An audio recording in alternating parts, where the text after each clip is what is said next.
एक बार की बात है कि एक राजा ने ऐलान किया, जो भी मेरे सामने कोई अच्छी बात कहेगा उसे 400 अशर्फियां इनाम में दी जाएंगी। एक दिन राजा अपनी प्रजा की हालत देखने निकला। घूमते हुए उसने देखा कि एक बूढ़ी औरत जैतून के पौधे लगा रही थी।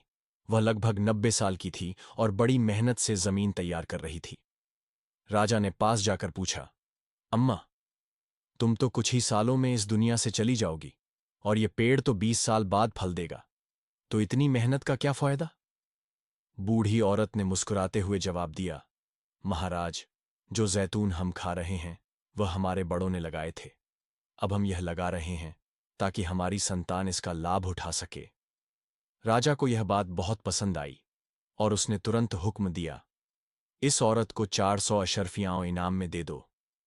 जब औरत को अशर्फियां दी गईं तो वह मुस्कुराने लगी। राजा ने हैरान होकर पूछा, अम्मा, अब क्यों मुस्कुरा रही हो? बूढ़ी औरत ने जवाब दिया, महाराज, जैतून के पेड़ 20 साल में फल देते हैं, लेकिन मेरा पेड़ तो अभी फल दे गया। राजा को यह बात भी बहुत अच्छी लगी। उसने फिर से हुक्म दिया, इसे और 400 अशर्फियां दी जाएं।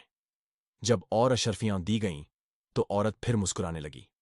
राजा ने पूछा, अब क्यों मुस्कुराई? औरत ने कहा, महाराज, जैतून का पेड़ साल में एक बार फल देता है, लेकिन मेरे पेड़ ने तो 2 बार फल दे दिया। यह सुनकर राजा हंस पड़ा और तुरंत आदेश दिया कि उसे और 400 अशर्फियां दी जाएं। लेकिन इस बार वह तेजी से वहां से चला गया।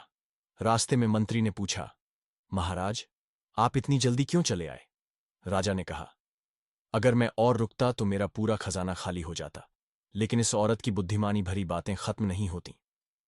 यह कहानी हमें सिखाती है कि अच्छी बातों का कितना महत्व है। बुद्धिमानी से भरी बातें दिल जीत लेती हैं, दुश्मनों को दोस्त बना देती हैं और दुनिया व परलोक दोनों में सफलता दिलाती हैं।